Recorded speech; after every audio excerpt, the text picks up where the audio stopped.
আসসালামু আলাইকুম। আজকে আমি মাত্র ১ কাপ আটা দিয়ে ১০ মিনিটে ভীষণ মজার বিস্কুট বানিয়ে দেখাবো। প্রথমে হাফ কাপ লিকুইড দুধ, হাফ কাপ চিনি দিয়ে মিক্স করে এক সাইডে রেখে দিচ্ছি। একটা বোলের মধ্যে ১ কাপ আটা আর সুজি 1/4 কাপ, স্বাদমতো লবণ আর ঘি ২ টেবিল চামচ দিয়ে ভালো করে মিক্স করে তারপরে আমি দুধের মিশ্রণ অল্প অল্প করে দিয়ে মাখিয়ে নেব। তারপরে নারিকেলের গুঁড়া ১ টেবিল চামচ দিয়ে আমি ভালো করে মাখিয়ে নিচ্ছি। তারপরে বোর্ডের উপরে নিয়ে আমি এইরকম করে আমি রুটি বেলে নিচ্ছি, পাতলা করে নিয়ে কুকি কাটার দিয়ে কেটে নিচ্ছি।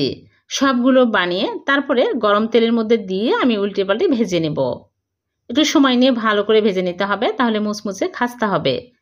এই বিস্কুটগুলো অনেক দিন পর্যন্ত স্টোর করে রেখে খাওয়া যাবে। সকাল বিকেলে চায়ের সাথে খেতে পারবেন, খুবই মজার হয় খেতে। খুবই কম খরচে মজার বিস্কুট তৈরি হয়ে গেল। ভালো লাগলে